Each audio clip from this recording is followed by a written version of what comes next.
Hello नमस्कार साथियों, आप सभी का स्वागत है आपके अपने प्लेटफॉर्म पर। जैसा कि आपको पता है कि दोपहर के 3 बज चुके हैं। रोज की भांति एक बार फिर से लेकर के आ चुका हूं आपके लिए एक बहुत ही लाजवाब सी क्लास।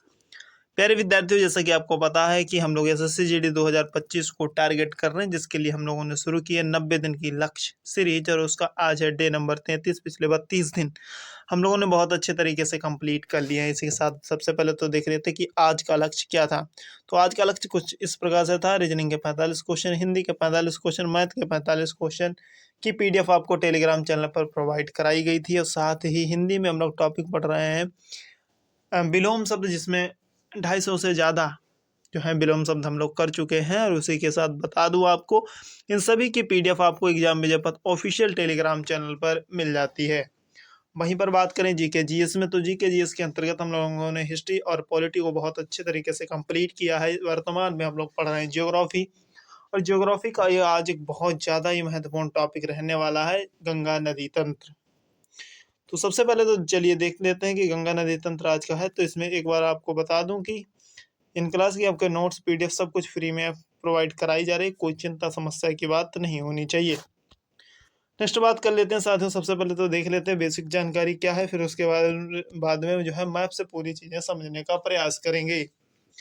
यहाँ पर बात करें साथियों गंगा नदी तंत्र की, तो गंगा नदी तंत्र के अंतर्गत देखिएगा भारत की सबसे लंबी नदी। अगर आपसे पूछा जाए भारत की सबसे लंबी नदी कौन सी है, तो गंगा नदी है। और ये इसकी लंबाई 2525 यानी कि 25-25 किलोमीटर है। और ये लगभग 5 राज्यों से होकर के गुजरती है।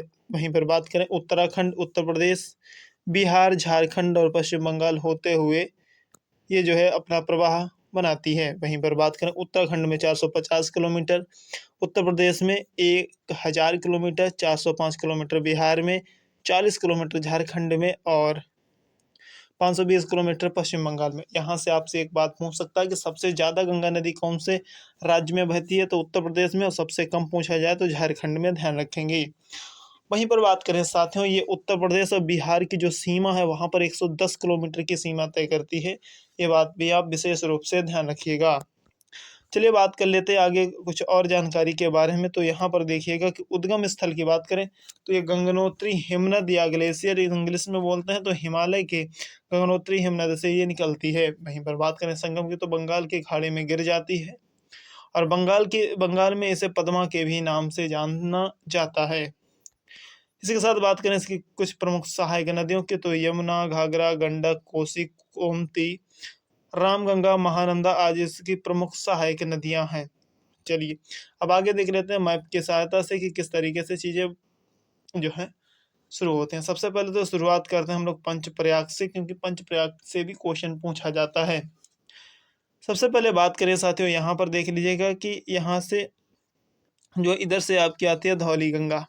ध्यान रखें क्या नाम है, धौली गंगा। इधर से आती है विष्णु गंगा, और इसी को जो है अलकनंदा के भी नाम से जाना जाता है। ध्यान रखें किस नाम से, अलकनंदा के भी नाम से जाना जाता है। तो अलकनंदा इधर से आती है और इधर से धौली गंगा, और ये दोनों कहाँ पर मिलती हैं, विष्णु प्रयाग में। और इस वाली नदी को विष्णु गंगा भी कहा जाता है, जिसकी वजह से इसका नाम विष्णु प्रयाग रखा गया है। नेक्स्ट आगे बात करें तो आगे बढ़ जाते हैं। तो इस तरीके से तो आगे यहाँ पर जो है अलकनंदा इधर से नंदा की नदी आकर के मिलती है, जिसको कि नंद प्रयाग के नाम से जाना जाता है।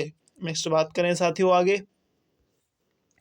यहाँ पर बात करें आगे नंद प्रयाग के आगे इधर से फिर अलकनंदा में मिल जाती है। फिर इधर से आती है एक पिंडर नदी, जो कि कर्णप्रयाग में मिलती है। ध्यान रखेंगे कौन से, कर्णप्रयाग में। फिर नेक्स्ट आगे बढ़ते हैं, अलकनंदा इधर से, फिर इधर केदारनाथ से निकलती है कौन सी, मंदाकिनी नदी, जो कि रुद्रप्रयाग में मिलती है। तो यहाँ पर रुद्रप्रयाग कहलाता है। तो 4 प्रयाग ये हो गए हमारे। नेक्स्ट बात करें साथियों, उधर से हो सकता है उतना ज़्यादा मैप में दिख नहीं रहा है, उधर साइड से फिलहाल मैं आपको ऐसे ही बता देता हूँ। इधर साइड से भागीरथी आती है, कौन सी, भागीरथी। ध्यान रखेंगे।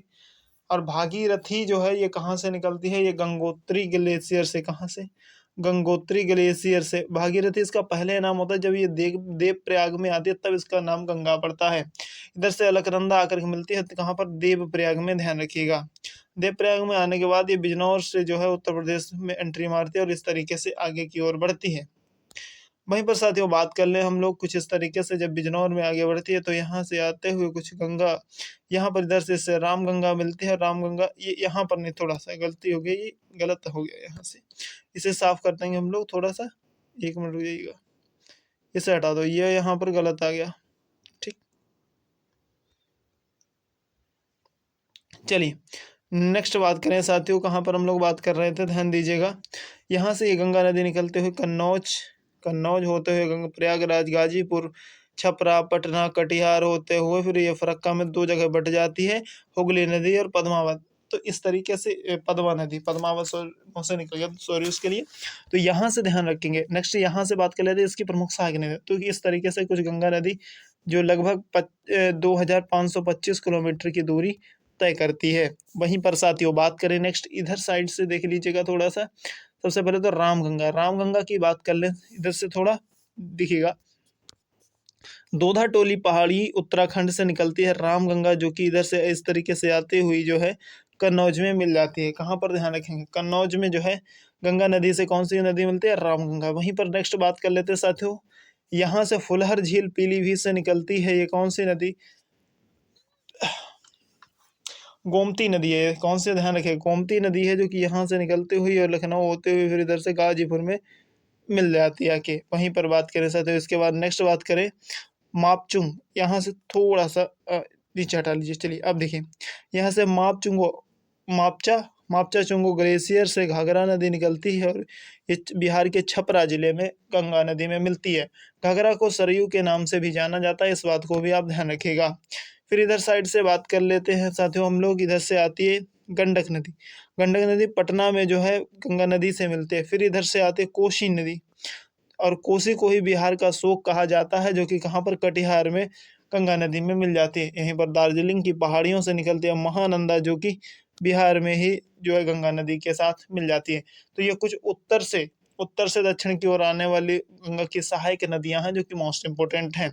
अब नेक्स्ट दक्षिण से बात कर लेते थोड़ा सा, जो इधर से काफ़ी ज़्यादा महत्वपूर्ण भी है। वहीं पर सबसे गंगा की अगर पूछा जाए सबसे बड़ी सहायक नदी कौन सी है, तो गंगा की सबसे बड़ी सहायक नदी है जो है यमुना है, ध्यान रखेंगे। ये कहाँ से, यमुनोत्री ग्लेशियर से निकलती है और फिर इस तरीके से होती हुई यहाँ पर इटावा में बात करें तो इधर से नदी आती है कहे चंबल, जो कि इटावा में यमुना नदी के साथ मिल जाती है। वहीं पर फिर इधर से सिंध नदी आती है, ये सिंधु नहीं है, ध्यान रखेंगे, ये सिंध नदी दूसरी है। नेक्स्ट बात करें यहाँ पर हमीरपुर में बेतवा नदी इधर से आती हुई वो मिल जाती है। फिर नेक्स्ट यहाँ पर बात करें टोंस नदी, इसको तमसा के भी नाम से जाना जाता है, वो कहाँ पर, प्रयागराज में मिलती है। ध्यान रखें, ये प्रयागराज से थोड़ा सा मुझे लग रहा है आगे मिल रही है, ये थोड़ा इधर कुछ, हाँ ये प्रयागराज इसमें थोड़ा आगे मिलती है। भाई तो मैं कह रहा यहाँ पे कैसे कैसे हो गया, थोड़ा जूम कर लूँ, हो सकता है आपको दिखने में प्रॉब्लम हो यहाँ पर। तो देखिए यहाँ से ये इधर से बेतवा मिली किससे, यमुना नदी से, और यमुना नदी प्रयागराज में जाकर के मिल गई किससे, गंगा नदी। उससे थोड़ा सा आगे हट के टोंस नदी यानी कि तमसा मिलती है किससे, गंगा नदी से। फिर आगे की ओर बढ़ते हैं, फिर इधर से जो कौन से हमारी कौन सी, गोमती नदी आ रही थी, ध्यान रखें यहाँ पर लिखा नहीं है, ये गोमती नदी जब इधर से आ रही थी ये गाजीपुर में मिलती है। फिर आगे की ओर बढ़ते हैं और इधर से छपरा जिले बिहार में एंट्री होती है। और नेक्स्ट इधर से बात करें सोन नदी भी